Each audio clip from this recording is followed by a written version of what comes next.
Hey guys, and welcome back for another great episode of Damos in the Class. We are reading Hello Neighbors, Missing Pieces. I know, guys, we've been missing in action, and we've been missing you too. So we're not going to waste any time. We are going to recap Chapter 9 in case you guys forgot, and then we're going to go ahead and get started on Chapter 10.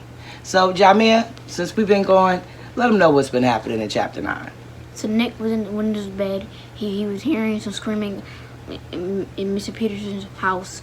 He thinks it's Aaron's screams, and so he wanted to get more closer to the Mr. Peterson's house. And then he started hearing some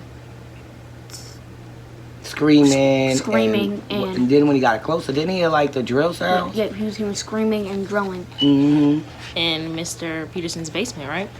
Yeah, and then what else happened, Jalea? Okay, so Nick threw a rock at Aaron's window to see, if he was up, if those sounds could have been coming from Aaron. But by doing that, Mr. Peterson heard, and so immediately all the sounds he heard, they stopped, and then Mr. Peterson hurried up and he came out. But Nick knew that he couldn't run back across the street without Mr. Peterson seeing him, so he held on to his oak tree and was trying to be very quiet so Mr. Peterson wouldn't hear him while he searched the yard to see what the sound was. And he was looking all over for him too. And then eventually Mr. Peterson ended up leaving, and then that gave Nick a clear shot to go back home. But he always leaves very, curious about what was going on. And what Mr. Peterson be up to.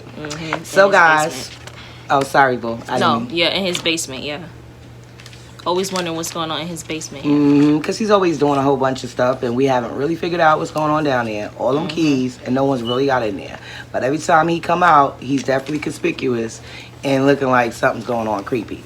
So guys, like we said, no further ado, we don't want to hold you any longer. We're going to jump right into Chapter 10.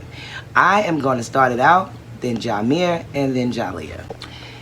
I own one suit, which is one more than any person should own. The shirt is stiff, the collar itches my neck, the pants feel like grandpa's high up to my chin, and the shoes are so slippery that I could slide off into the next zip code if I'm not careful. Plus, the suit does not even fit. I've grown 2 inches since the last time my parents had altered it, and no matter what I wear it for, I'll only ever remember it as the funeral suit because it's what I wore after my grandma died. 5 minutes, Narf, Dad says from the other side of my bedroom door, and I can hear his shoes tapping down the hall and back towards my fussing mom. Here, let me get that for you, my mom says. It's fine, Lou. You've missed 3 belt loops, she says. I'm trying to expedite my escape from this contraption later on, he says. Hun, would you please try to act like a normal human for 3 hours? These are my colleagues, Mom pleads. And without even seeing him, I know Dad is looking at the ground and nodding. There's enough guilt to waft in my direction, and I look down to even though they can't see me, it's for Mom. Period. That's all we need to know about tonight. Period. It's obviously that Ravenbrooks is proud of their university. Period. The main brick building are old, but their trims are freshly painted. Their landscaping, tightly manicured, are freshly clipped. Period. Tonight's fair fundraiser for a new science ring isn't taking place anywhere near the current science wing. Period. I guess the organizers figured jars of pickled animals hearts and emergency eye wash stations didn't create the right appointment atmosphere for a gallon. I'm disappointed though. I've been hoping to sneak to the library to read the rest of the article. I pocketed it. But instead, the fundraiser takes place in the main library, where the certain centerpiece of the university for good reasons. Period. Good reason. Period. It's Ornate carvings and meticulously lined shelves are anything but swall time. The crystal stilware and white cloth napkins only add to the formality, comma, leaving little doubt about why I'm only add to the wearing a suit even if it is a size too small. Her mom is across the room wearing the purple dress that dad likes because mom feels good in it. She says it hides her lumpy parts and dad says he likes her lumpy parts. And that's when I leave the room for fear of throwing up. But tonight, Mom doesn't look like she's worried about her lumpy parts or worried about anything really. She looks like she owns the room. Dad is in a corner chasing a goat cheese ball around his plate with a fork and laughing with some donor Mom pointed out to him. I'm stuffed on goat cheese balls and sparkling grape juice, and I've scoured the shelves, unsuccessfully, for a single book that doesn't look like it will put me in a coma. I'm on my way back from the bathroom when I see the sign with the arrow pointing downstairs to the archives. Archive references periodicals, microfiche. I peek around the corner to make sure my parents are still busy talking to the donors before slipping downstairs. The science library didn't have much in the way of city records, but I'm hopeful the main library will offer more. With my parents distracted, maybe I'll actually have a chance to read a full article this time. The stacks are piled with newspapers dating back 20 years when the Ravenbrooks banner was simply the Bulletin. I learned that Miss Bevel, who owns the creepy doll shop, actually had a degree in doll making. I also learned that doll making is a college degree. I discovered that my street was one of the first streets developed in Ravenbrooks, and that our very own, not our own, turquoise house was previously home to a Hollywood stunt woman. Mrs. Tillman once had to recall a batch of her Survivor cocoa bars that give Aaron and me the farts because the manufacturer found a dead gopher in the chocolate that. The former mayor of Ravenbrooks was impeached for lying about his legislative experience. The llama farm indeed used to have goats. Overall, I learned that Ravenbrooks has always been as boringly strange as it is today. By the time the Bulletin had become the Ravenbrooks banner, the news seemed to have slowed. Stores opening and closing and local weathers mainly dominated the headlines. That is until the Golden Apple Factory arrived. Suddenly, Ravenbrooks was booming with activity, and the outskirts of town transformed from the farmlands to houses to serve the needs of the factory workers and their families. And the town grew even more with the explosion in popularity of the Golden Apples, which at first was only a local candy. It was only a local candy. Who would have guessed a local favorite would become a natural obsession? Raise one executive of the Golden Apple Corporations in a story dated 5 years ago. Period. I like the chocolate one the best. Declared a kid from the same article, comma, pictured with his mouth ring and said chocolate.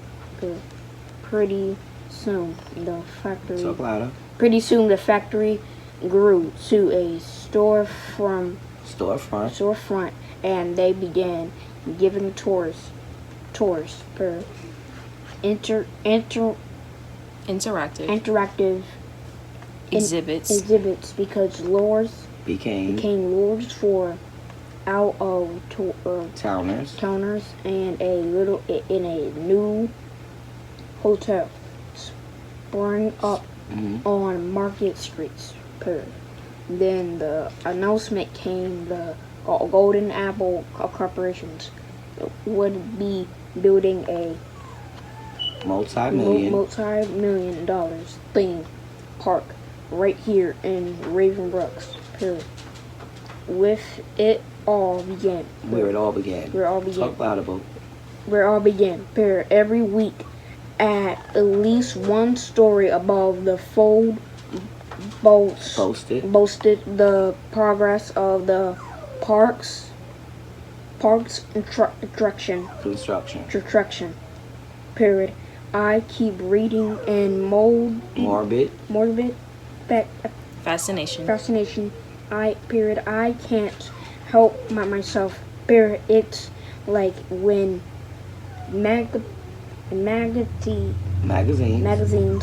publish pictures of Popeye with their homes and markets frozen in time, unaware that life would come to a sudden stop. Period. I thumbed through page after page of picture Featuring different parts of louder. featuring different parts. Period. It's different parts of the park. Period. It's like there was no other news in town for 2 years. I flipped the page of one newspaper dated September 14th, 1991, which featured a crew unwrapping a shiny new carousel. It's glitter and bright blue and red starts against the dirt ground and suddenly surrounding trees they haven't yet cleared. Period. I set the paper aside and pick up another from the following week. Period. Predictably, there's another Golden Apple amusement park story. This one featuring the half-constructed front entrance. There are at least a dozen workers in their safety vests hauling a sign into place. The next week's paper captures a cement mixer pouring concrete, and this time, several small kids gather around the scene, oversized hard hats obscuring all their faces. The next week's article pictures the unraveling of a tarp decorated with shiny gold apples and men and women in suits smiling down at the design. Finally, I come to the week of August 7th, 1992. The headline reading in capital letters, Golden Apple Amusement Park set to open. A massive crowd of business people in suits and construction workers in overalls and coveralls and photographs and vests and local proprietors in red and gold polo shirts lines the entrance of the park 4 rows deep.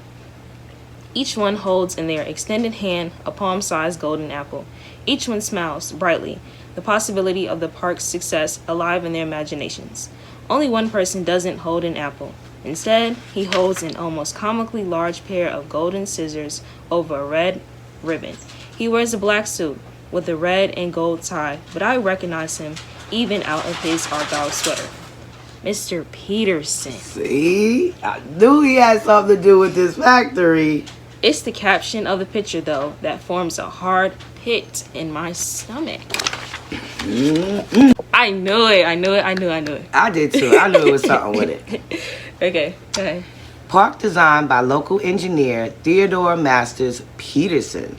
I've read 5 more times to be sure, even without the caption. There's no mistaking the mustache face of Aaron's dad.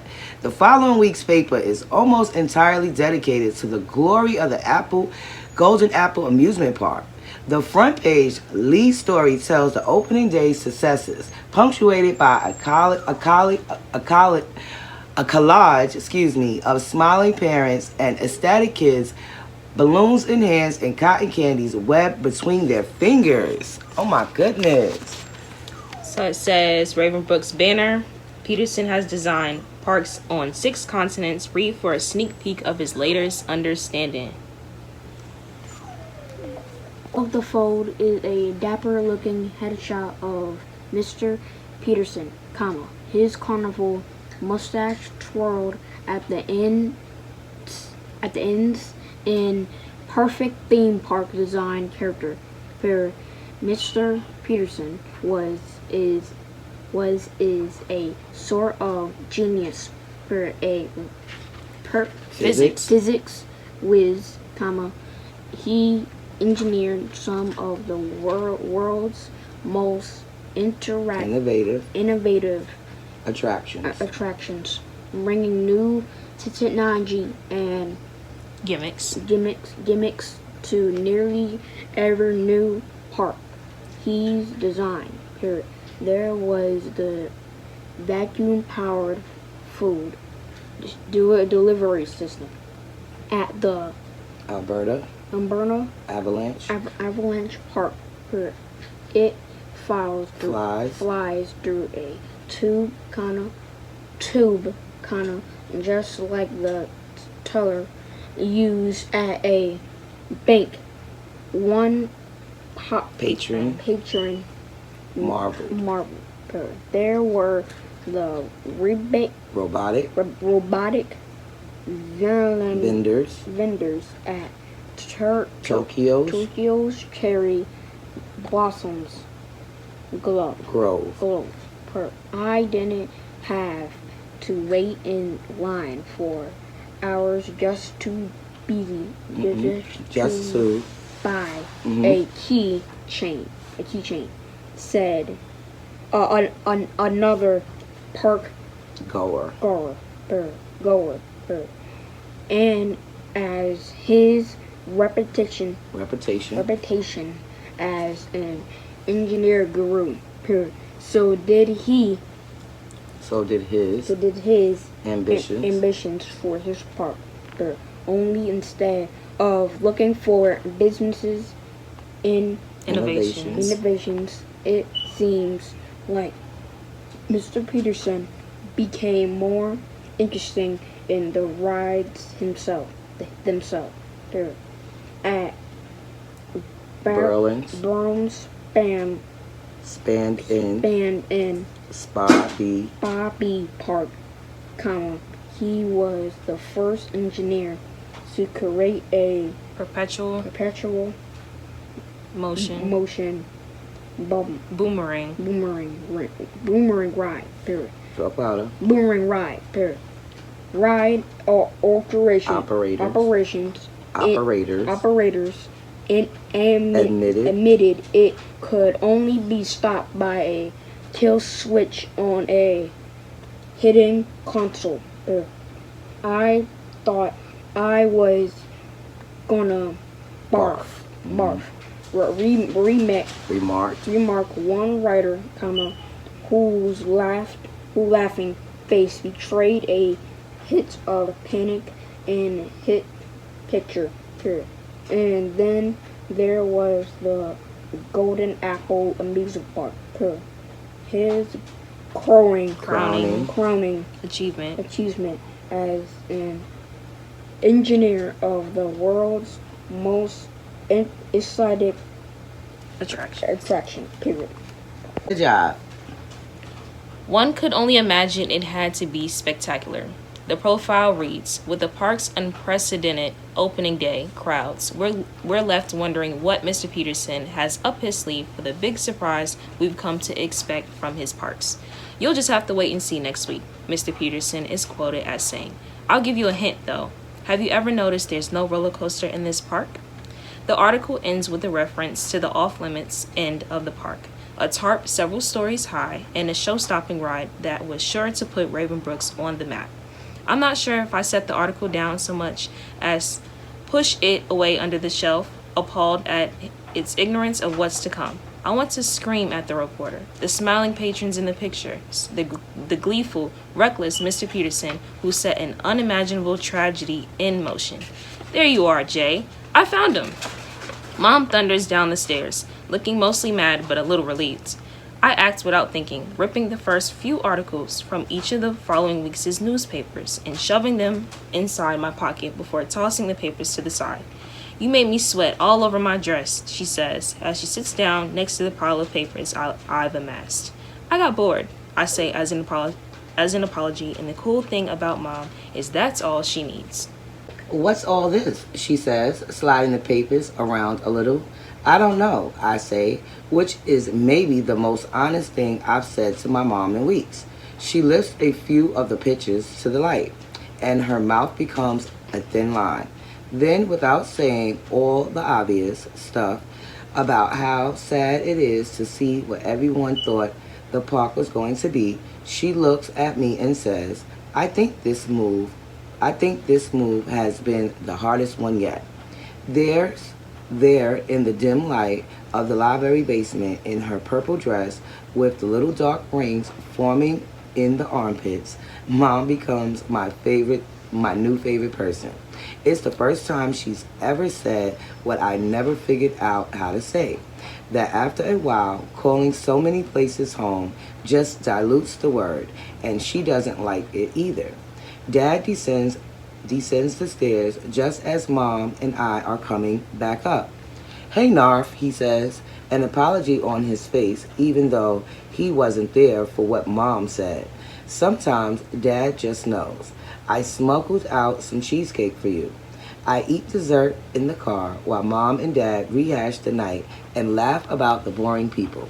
I stare out the window at the weird little town of Ravenbrooks and realize that its definition of home probably changed that awful day in the park a week after it opened. I wonder how many people still feel like they did 20 years ago, or 30, or 50, before the day Lucy Yee died. I wonder how much Aaron thinks his dad is to blame for that period. When I get home, I practically tear off my suit and get into my pajamas, but sleep won't come easily. I have more reading to do. I put the crime articles from my suit pocket and smooth them across the floorboards of my bedroom. Keep reading what it says on the thing. Ravenbrooks banner. GAA Park burns as investigation continues. Peterson's past fair resurface. Yee's family demands answers. Wow. The first article appears in an issue published a week after the tragedy. It's Mr. Peterson, but his perfectly waxed mustache is less sprightly, more pointy. And the article isn't the only thing unflattering about the new profile and the Ravenbrooks banner. What began as a prayer vigil for young Lucy Yee, the 7-year-old victim of Golden Apple Amusement Park's Daredevil roller coaster, Rotten Core, ended in a fire that devastated the already infamous attraction. Now investigators are demanding to know why the dangerous roller coasters was allowed to operate before passing certain critical inspections, and angry investors have uncovered troubling details about the man responsible for the park's design. A knock at my door startles me from the story, and I slide the paper under my bed just in time for Dad to pop his head in to say goodnight. How about that cheesecake, huh? He says, wiggling his eyebrows. It was pretty epic, I say, trying to recall even tasting it. Find anything interesting in the library? Yes. No, I say, shrugging. Want me to leave you alone? He says, a hint of a smile. He says, a hint of a smile creeping through. Kinda. Wished I just go to bed, he says, determined to make me crack. Well, trying to figure out how to tell me nicely to buzz off. Dad, he won. He broke me. He laughs. Good night, Narv. I waited until I hear my parents' bedroom door close before retrieving the article from under my bed. A resurfaced investigation has raised concerns over the reputation of the world-renowned engineer after reports unearthed details of a 1987 accident in one of the designer's parks in Melbourne, Australia. What was the first thought to be an electrical fire due to faulty wiring in Wonderland, Tasmanian's tunnels was later determined to be an accident caused by a critical flaw in the attraction's braking fail-safe. The accident occurred when an empty car jumped the track, sparking a fire that ignited an exposed patch of insulation, killing 4 teens ages 13 to 17. While investigators were found legally responsible, that finding remains disputed as several questions remain about the safety inspections the park failed to undergo prior to its opening, said one inspector. As far as I can tell, no one from my team checked that ride. Not a chance anyone would have given it passing marks without an emergency brake. The inspector joins a suave Chorus. chorus of Objectors. objectors, some of them Investors. investors are Accused. of trying to Deflect. deflect blame, period. But one investor lodged an especially disturbing claim against T.M. Peterson. Mm-hmm. The park's engineer and mastermind, frustrated with his. He told me about the mechanics once, about his frustration with its limitations. Period.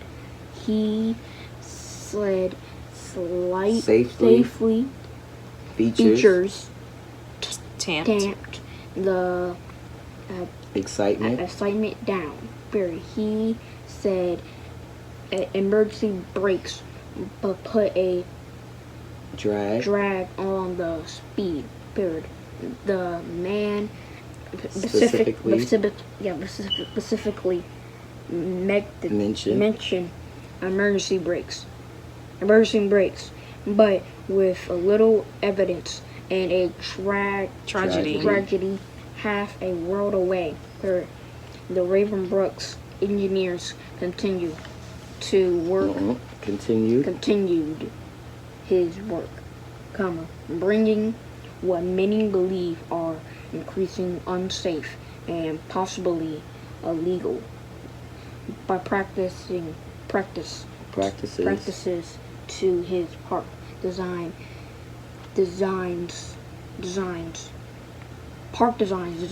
that may just be to blame for Lucy Lee death. The other front page I borrowed from the library's archives. The issue from 2 weeks after the accident. Avoid the name T.M. Peterson altogether instead. Period. It features. Stop. Altogether. No. Altogether. Period. Instead, it features a window into the life of Lucy Yee, about how she loved her hamster Gerald and played the Violin. and wanted to be an inventor, like Leonardo da Vinci. Leonardo da Vinci. When she grew up, the picture at the bottom of the article shows Lucy, her friend of bangs doing a little to hide the exuberance in her swallow. She's cheek to cheek with two other swallowing girls. Their their arms interlock like sisters, and with a start, I realized that I recognized the face mashed against Lucy's on the side, period. On one side, period. Good job. It's Maya Peterson. And like sisters, all three girls in the pictures have matching bracelets with little gold charms in the shape of an apple. The picture is captioned, Maya, Lucy, and Maritza, members of the Golden Apple Young Inventors Club. I pull the bracelet that I found underneath the trellis from my desk drawer and hold it up to one of the bracelet's pictures on the girls' wrists. It's a perfect match. Well, guys, I hope you guys enjoyed that. That was a lot. So does anybody feel surprised about anything we read? No, I don't. Because I had a feeling. You didn't have a feeling about Mr. Peterson? Like, he only be wearing looking like he had on a mechanic suit anyway. And once, what's his name? Enzo started dropping all the tea, talking about that they're murderers. Mm-hmm. But then just from the beginning, you know what I mean? Like how the whole Lucy E story, I don't know. I'm just like, wow. And then hearing all of the sounds in the basement and what he's always working on, it just kind of adds up. Like, we was kind of wondering, because this is the second time we heard a noise from the basement. At first, Nicky thought he heard his drill over there. And then when he comes closer, he hears other sounds in the basement. And, like, he wants everyone to stay away. So he just makes it kind of suspect. So what do you remember? What happened? What was going on here that you remember? So Mr. Peterson, he used to work for the Golden Apple Amusement Park. Are you surprised to find that out, though? Yeah. And tonight, he was like, him among everyone else was one of the investors. Like, it was a lot of investors, and they called him a genius, though. Yeah, that was he was really smart, like a physics genius. Yeah. So but that's the thing. I think Aaron kind of just, remember when he told him about, I'm gonna take you someplace? I think Aaron kind of just wanted to like be the one to kind of like let him know, before you start trying to be my friend, how about you find out about my past? Mm-hmm. You know what I'm saying? Like, I kind of feel like, because he already know that people was going to shade him once they found out. And since Nick is new to the town, he's pretty much the only one who don't know. So I feel like that was why Aaron was taking him over there, so he can not tell him, but kind of like lead the trail to it. So when he finds out that, I don't know, maybe he would still be his friend. But then it makes it harder because you didn't even fill in any of the blanks. So tell me, what you got out of this chapter? Yeah, Mr. Peterson, he was a local engineer. Mm-hmm. Brings world. And he was designing the parks of the Golden Apple Amusement Park. Right, and then but the thing that I'm realizing is that the family wanted answers. So did they ever get answers? Because this was years ago. Mr. Peterson is not in jail. Mm-mm.